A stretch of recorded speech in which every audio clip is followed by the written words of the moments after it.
In the 1990s, one band defined British rock like no other. Having a good day? They were loud, brash, and unforgettable.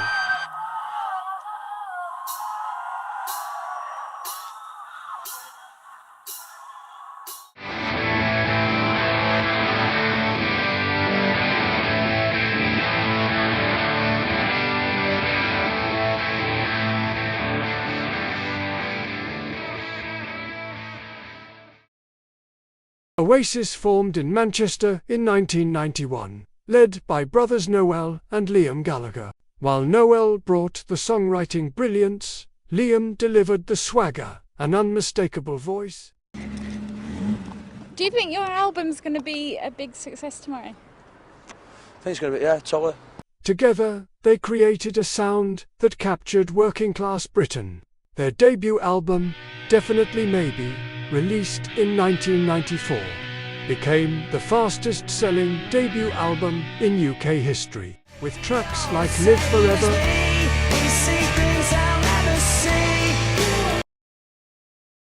and Supersonic. Oasis made it clear they weren't just another indie band. They were here to take over. There's quite a lot of people we'd like to thank, but we paid you far too much money to come here and stroke your egos. I'd like to thank Ray Davies for influencing me. I'd like to thank George Martin for producing the best band that ever was, the Beatles. I'd like to thank all our parents. Live forever. See you later. But it was their second album, What's the Story? Morning Glory, that catapulted Oasis into global superstardom. Well, for one, right, Ed Michael's going to give me a slap out in the face, so come on. The worst guest recently was Liam Gallagher from Oasis. He is so unpredictable and he was wasted. You know what? I think we have a clip of that. Let's go into this. Would anybody like to see me fight Liam? Would you pay to come and see it? What's your question, Catherine? Yeah, actually I wanted to know what Liam thinks of all the boy bands that are out there today. Good looking buggers. Good looking. I'd like to thank all the people. All the people. So many people.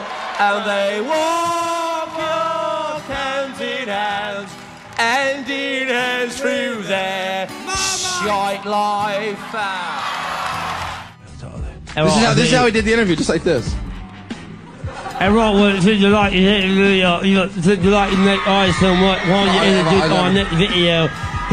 Go by the neck of Kid Rock, since you like your guys so much. Play that Kid Rock video right now. Introduce the next video, Kid Rock.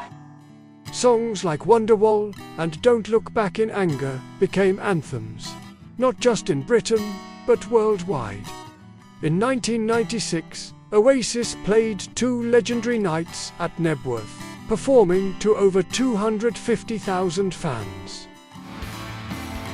The tickets sold out in minutes, with over 2.5 million people applying, a record that remains unmatched in British music history. But alongside the music came the madness.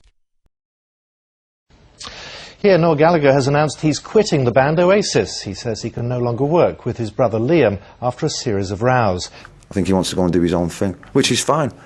But you should have the balls, you shouldn't go around lying saying that I intimidated him, his girlfriend, or I intimidated his children. You know what I mean? I don't intimidate women, and I'd never intimidate a child. And as for his friends, he hasn't got any, so I don't know what he's on about.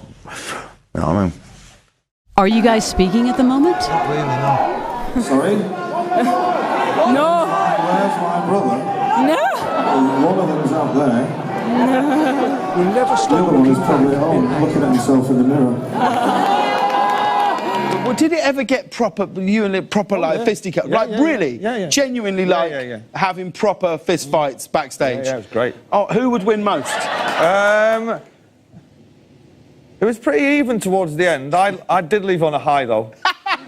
The Gallagher brothers' rivalry was as famous as their songs. Their explosive rows on stage, backstage, even mid-concert, kept Oasis in the headlines. Whether it was storming out of gigs, trading insults in the press, or walking off stage, mid-song, the chaos of Oasis was part of their identity. For many fans, it was rock and roll at its rawest.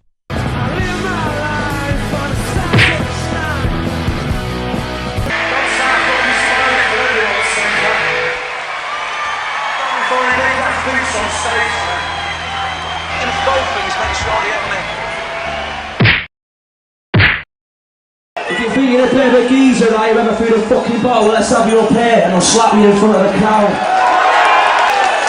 I'm not here to get fucking punched on out here. Fucking coconut star.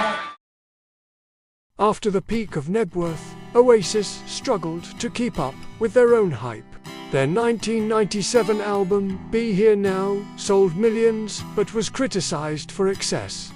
The years that followed saw lineup changes, patchy albums, and the Gallagher feud growing deeper.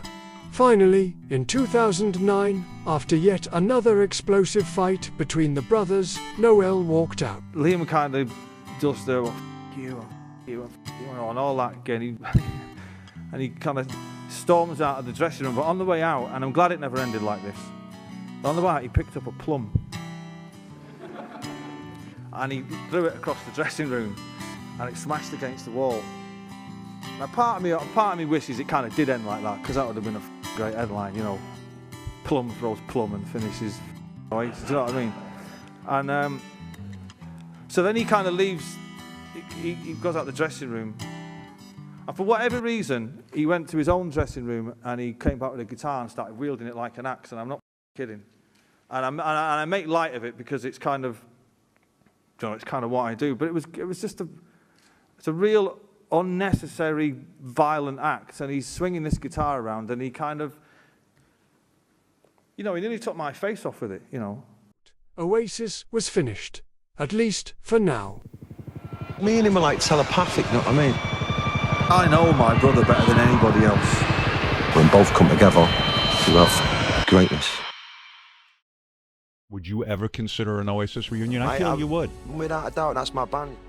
You'd be watching this now. I fucking dare you to call me. In the last few moments, the band Oasis has announced a UK and Ireland tour next year.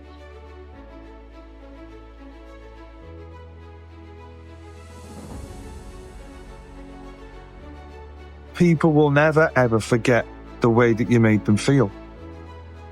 Me and him are like telepathic, you know what I mean?